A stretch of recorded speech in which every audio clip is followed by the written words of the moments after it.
unlucky? This is purposeful. This is a choice made by the United States Senate to sit on our hands and do nothing while kids die. Our silence has become complicity. Democratic Senator Chris Murphy of Connecticut speaking out this week after yet another deadly shooting, this one in Michigan, where 4 students were killed and 7 others injured. Senator Murphy says he will consider his time in public service, quote, a failure if he is not able to pass a significant federal firearms reform bill. Senator Murphy of Connecticut joins us right now. So, Senator, this horrific violence at Oxford High School in Michigan, it was the deadliest school shooting in more than 3 years. The 9th anniversary of Sandy Hook is just over a week away. You obviously represent Sandy Hook in the Senate. But we have a Democratic House, a Democratic Senate, a pro-gun control president, Democrat. No new gun regulations have passed. Why not? Well, listen, I think it's first important to remember that while the nation pays attention to the epidemic of shooting in this country on days in which there is a mass shooting, 100 people every day are dying from gunshot wounds, and we've seen a dramatic uptick in violence since the beginning of the pandemic. The fact of the matter is we have the votes in the House and the Senate for universal background checks bill. We have a president who will sign it. It's the rules of the Senate that prevent us from passing it. We probably have 52, 53, 54 votes in the Senate for this. So the rules right now are what prevent us from being able to enact the will of the public. But I also understand that this is, I think, one of the great social change movements in this nation's history, that we can't let failure or obstacles stop us. We're going to have to continue to build a movement. If we don't change the rules of the Senate, then we're ultimately going to need 60 votes. And so we need to continue to build up our political power around the country. So Republican Senator Pat Toomey from the great Commonwealth of Pennsylvania, you've worked with him on this issue. He told me a few months ago, you'll remember, of course, when he and Manchin, both NRA guys, put together a bill to close the so-called gun show loophole. He said that he thinks that that could potentially get 60 votes in the Senate. But there's been no progress on it because people who want gun reform in the Senate want big sweeping gun reform and won't be happy with even just an incremental step like closing the gun show loophole. Wouldn't that, isn't something better than nothing? Listen, I won't let the perfect be the enemy of the good, right? I want universal background checks. I want a ban on assault weapons, but I will settle for something much less because that will save lives. So I've been in negotiations all year with Senator Toomey, with Senator Cornyn, with Lindsey Graham, trying to find a compromise that can get 60 votes in the Senate.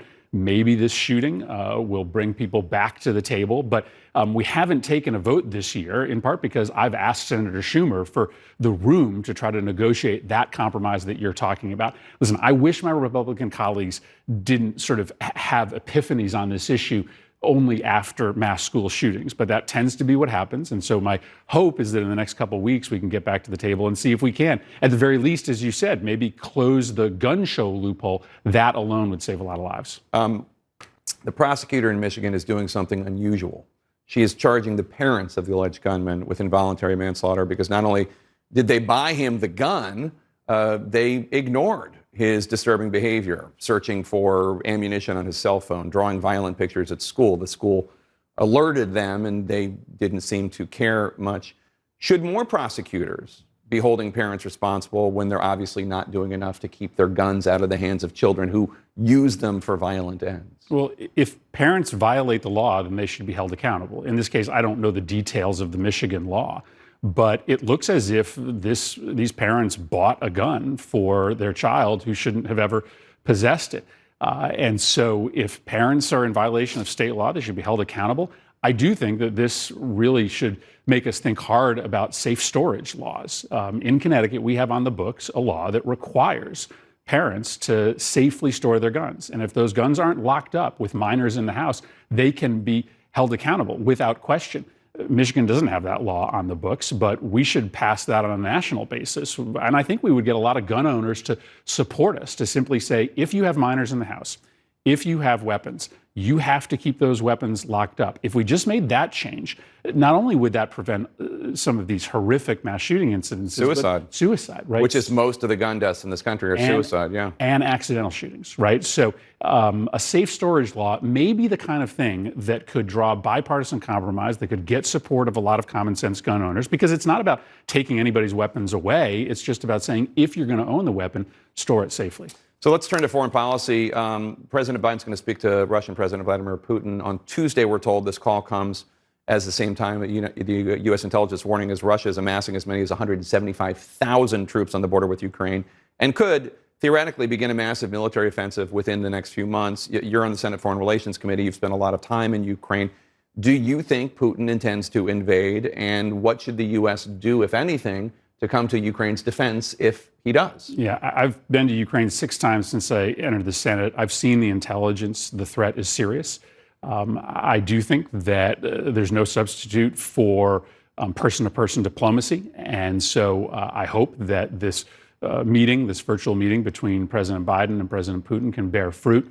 But let me say this. If Russia does decide to move further into Ukraine, it would be a mistake of historic proportions for Moscow. Right now, they occupy the eastern flank of the country. That's a part of Ukraine that doesn't have the same sense of Ukrainian nationalism that the rest of the country does. Ukraine can become the next Afghanistan for Russia if it chooses to move further.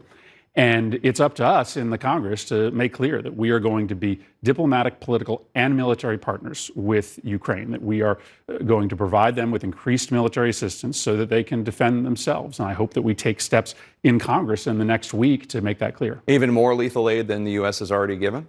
Well, right now we have an amendment on the floor of the Senate that would dramatically increase the amount of lethal aid. I support it. Republicans right now in the Senate are blocking that amendment from being considered. In addition, Republicans are blocking our ambassadors from being confirmed, in particular to the EU, where a lot of this work will be done to try to bring our allies together. So we've got to get our Republican colleagues to understand this is the threat that many of us believe it to be. Senator Chris Murphy of Connecticut, thanks so much for being here.